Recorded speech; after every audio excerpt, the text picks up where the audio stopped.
Hi, this is Mr. Jim Drury, and this is a presentation on the background and origins of the Cold War.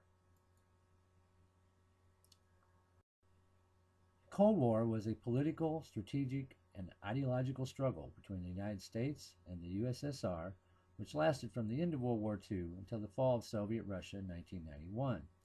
It pitted their competing social and economic ideologies and dominating world affairs for about 5 decades and brought the world almost to the brink of destruction at its height. Now, this video only covers its beginnings through about the first 5 years, around the beginning of the Korean War. It was a clash of ideologies, with the United States representing democracy and capitalism on the one hand, and on the other side of the coin, Soviet Russia representing communism with its command economy. Now, it was called the Cold War because there was really no direct armed combat between the two major powers, Russia and the United States. The Cold War was instead waged with propaganda, espionage, foreign aid, surrogates, and above all, the threat of mutually assured mass destruction by atomic weapons. To understand the Cold War, you got to understand something about Russian and European history. The origins of the Cold War, like World War II, can be traced back to World War I and all the terrible stuff that happens afterwards. But even before that, it's well worth considering that for many centuries, Russia was ruled by a czar, and all the land was owned by wealthy elites. However, the majority of the population were peasant farmers or serfs who were bound to the land and landowner where they were born for life, very much like slavery in the United States, and this also doesn't end until 1861. It shows us that the population was not unfamiliar with totalitarian rule. Now, after several years of World War I, by 1917, the Russian people are very tired of war and death and starvation and very tired of their czar. And a bread protest quickly turned in February that year, February 1917. It turns into a very popular revolution, and in a short period, the czar is forced to abdicate power. A provincial government comes into being that tries to instigate democratic reforms and have free elections. But this is short-lived, as in October that year, the Bolsheviks under Lenin seize power and the world's first communist state is born. For the next 3 years, however, a civil war ensues as the Bolshevik, the Red Army, fights a confederation of white Russian forces for control of the country. Now, as this is all starting, the World War I is still going on. They're fighting the Germans in the West, and Germans are advancing rapidly. And the Russians, Lenin and the communists, are forced to cede extensive Western territory along the Baltic to the Germans in exchange for a peace treaty to end World War I. When all this begins, the Allied powers had moved swiftly into Russia to secure military supplies which had been delivered to the former ally. And after the fall of Germany, Allied troops from a number of nations intervened in the Russian Civil War on the side of the white forces. Winston Churchill, at that time was the British Secretary of War, declared in a speech that Bolshevism should be strangled in its cradle. But the primary goal of the West in going into Russia at that time was to reopen the front against Germany, the Eastern Front, and to defeat Germany in World War I.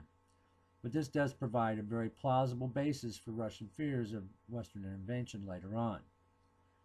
Now, by 1920, the communists have taken over Russia completely, and Lenin is firmly in power.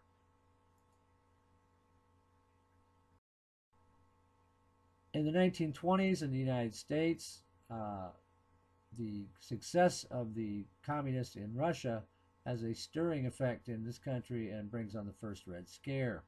There is a lot of strife going on, a good deal of labor unrest and strikes and whatnot. And in June 1919, Attorney General Palmer's home, his personal home in Washington, D.C., is bombed. And this is found later to be a part of a coordinated series of attacks in 8 cities across the country.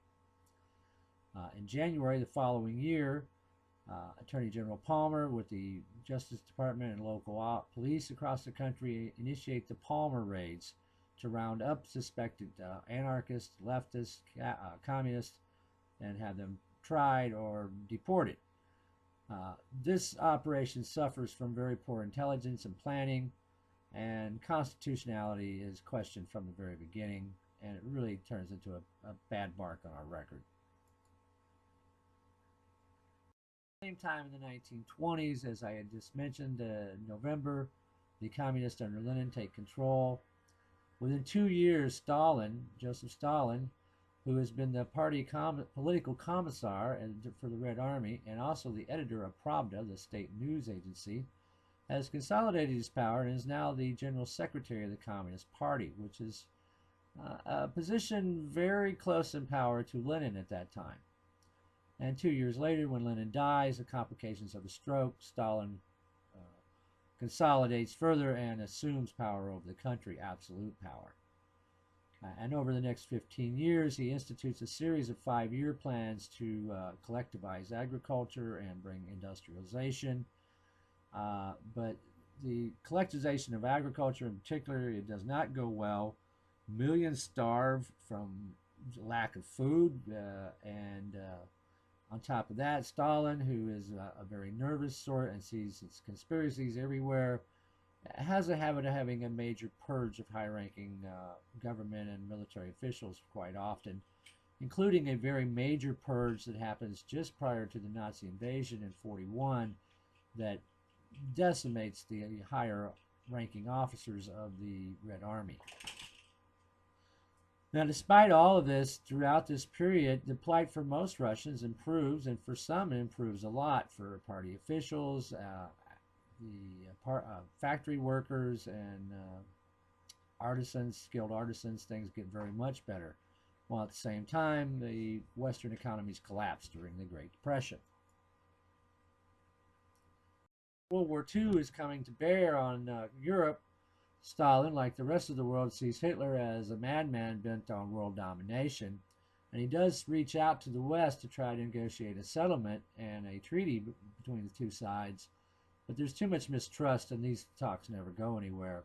And as it turns out, he's also negotiating with Germany at the same time, and indeed in 1939, Russia and the USSR signed a non-aggression pact. Hitler and Stalin basically carved up Eastern Europe for the next 2 years between them. A couple years later, though, for various reasons, Hitler turns around and attacks Russia, and it's only through the brutal winter that year, 41-42, was the worst winter in many, many years in Europe, and that and stiff resistance by the Red Army barely stops the Nazi advance at the gates of Moscow. Over the course of the coming war, the next few years, millions of tons of U.S. supplies and Allied supplies helped Russia. Along with their 500 division strong Red Army, they turn the tide in the East, and they are able in May of 1945 to capture Berlin. Russia is decimated during the war. All through the war on the Eastern Front, atrocities have been widespread on both sides, and somewhere between 25 and 40 million Russians are dead at the end of World War II. Their infrastructure is wrecked. They are far behind the West in almost every measurable means, with the exception of having the largest standing army in the world, about twice as large as the combined forces of the United States and Western Europe. Up just a bit to February 1945, at the Yalta Conference, the big three, as you see seated here, Churchill, FDR, and Stalin, they meet this is in Russia at Yalta. And this is a strategy session to figure out what to do to finish the war and what will happen after the war. Now, they are unable to reach any agreement on Poland, which Russia sees as a vital part of their defense against Western attack in the future. The West, on the other hand, sees it as a free country that should have free determination. They are able, though, to reach 4 agreements at this meeting. They agree to establish the United Nations. That's the big one. They also agree to divide Germany and Berlin into 4 occupation zones, and that turns into be a big headache. The Eastern European countries are supposed to get free elections after the war, and Russia is supposed to enter the war against Japan as soon as Germany is defeated. A few months after Germany has been defeated, this is in the summer, July and August 1945, at the Potsdam Conference, things are very, very different, and the alliance is really in trouble by this time.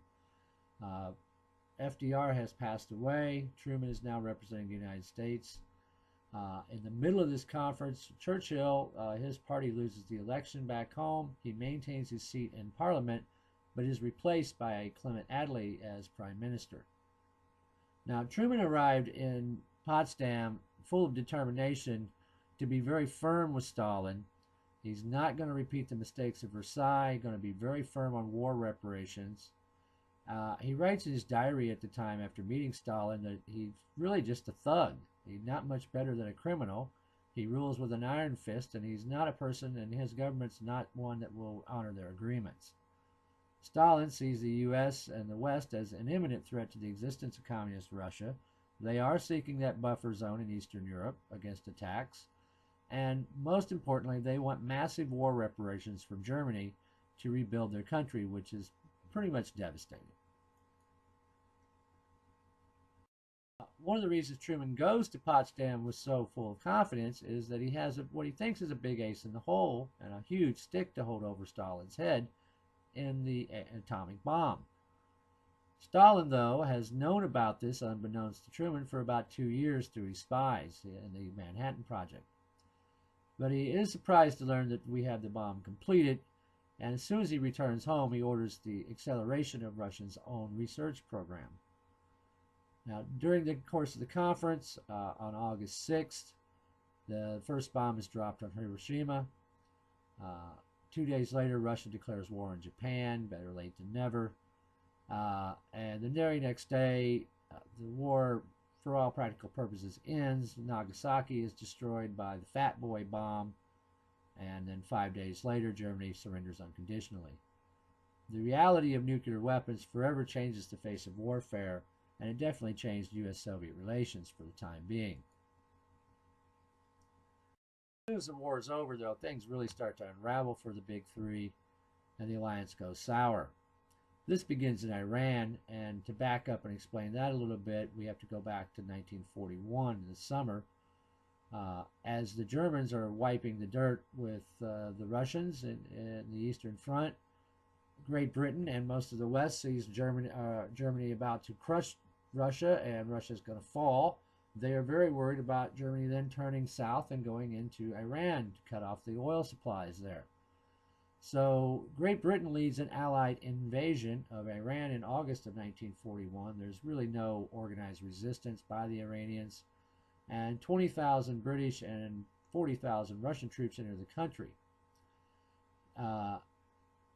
As I said, they had two goals here. Number one is to protect the oil fields. Number two, if Russia is able to survive, this will provide a supply line into the country for the Allies to get material and war supplies in. It was agreed at the time that all foreign troops would leave Iran 6 months after the war ended, and in January of 1946, Great Britain pulled out. However, Russian troops remain, and to make matters worse, they began encouraging separatist movements in the provinces of the north where they have power at. Meanwhile, back in Europe, in that same time frame, the United States, Great Britain, and France are working to bring all of Germany unified and under Western rule. They have combined their three sectors into a single military province, which eventually becomes West Germany. Now, in February of 1946, Stalin upped the ante as well, making a speech in Moscow that said that he says basically that the capitalist societies are doomed to warfare, and also they are completely incompatible with communism. And also in 1946, the United States conducts publicized tests of more nuclear weapons. Russia responds during this time period by consolidating its grip on Eastern Europe. They create satellite states throughout the eastern part of the continent in Poland, Hungary, Romania, and Bulgaria. Finally, in 1948, Czechoslovakia falls too to a communist coup.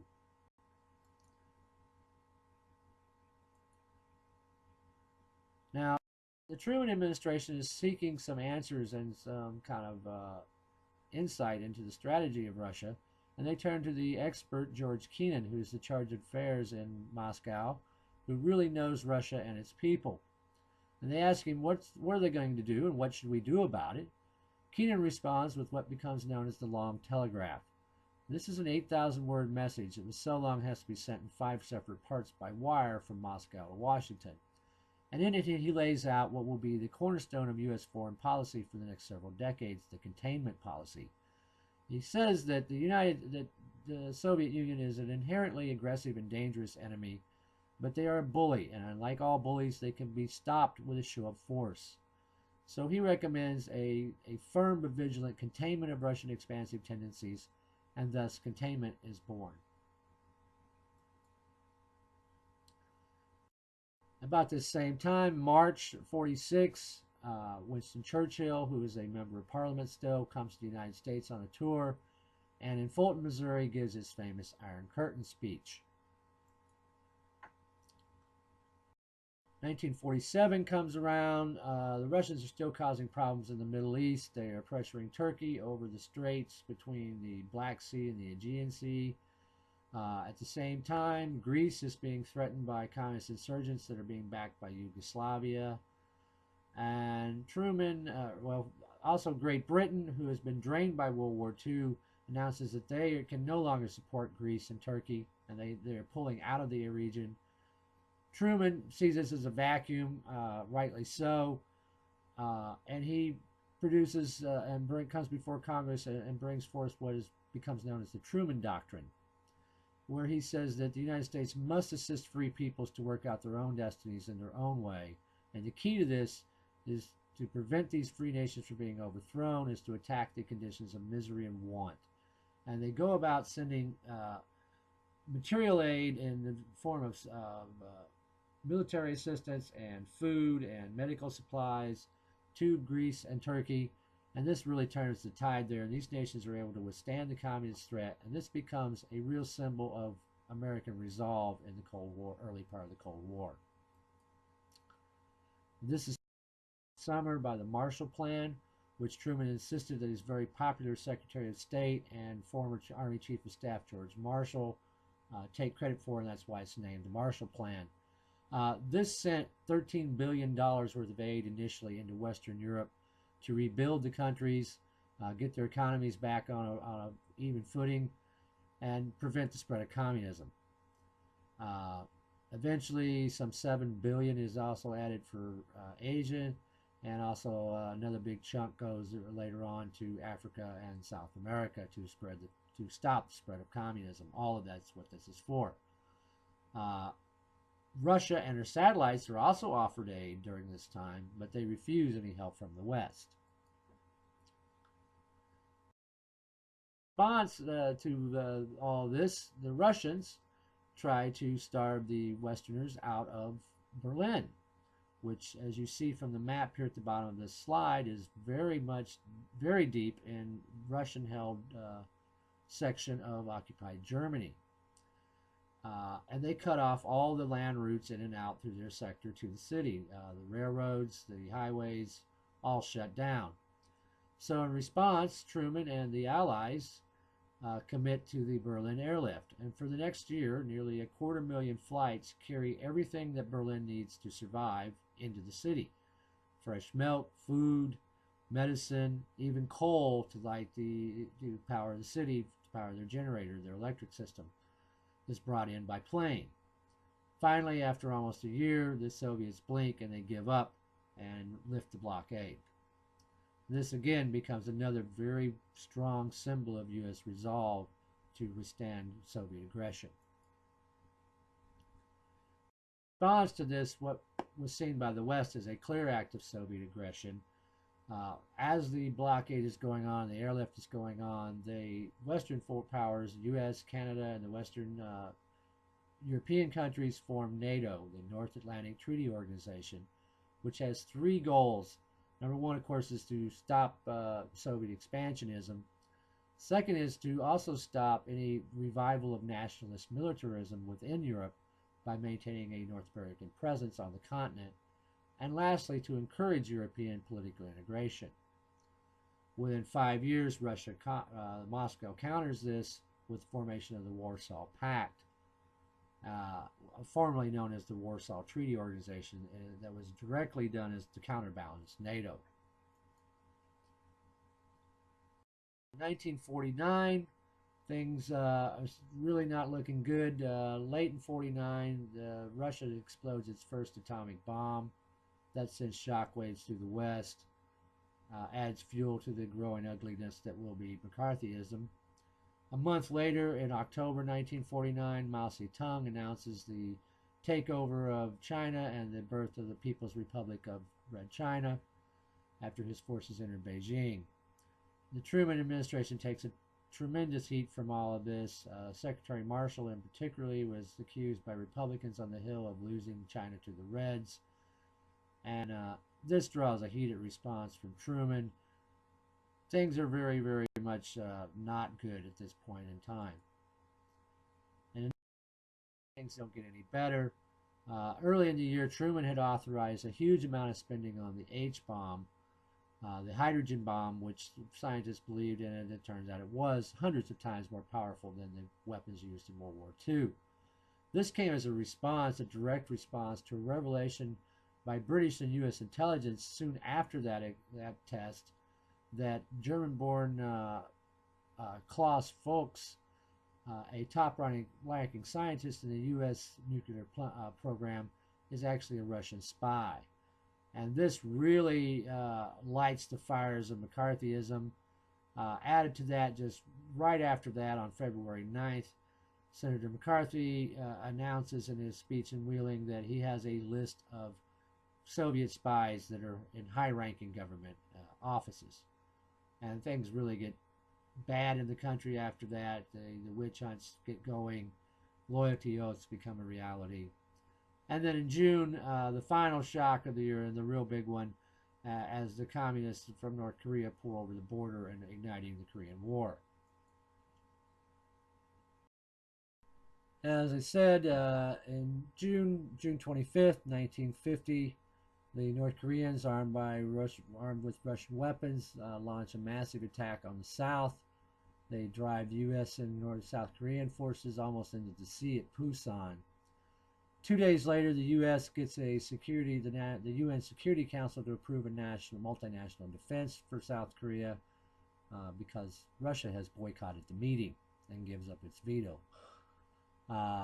By July, MacArthur launches an amphibious assault behind the lines of the North Koreans, cutting them off, and UN forces are able to drive them out of the Pusan perimeter and push the attackers back across the border. They continue pushing into North Korea nearly to the Yalu River, the border with Red China. Now, early on November 3rd, China, seeing this as a threat to their national security, sends troops into North Korea in a massive wave. Some 300,000 troops come over the border. They surprise and rout UN forces initially, pushing them back across the 38th parallel. After several months of bitter fighting, things pretty much settle into a stalemate, right where they started at the 38th parallel, and this is where it all began and where it still remains today. Now, at this point, MacArthur, who is leading the UN forces, very popular U.S. general, him and Truman begin to spar over expanding the war. Truman wants to consolidate the war, to keep it restrained within the confines of Korea.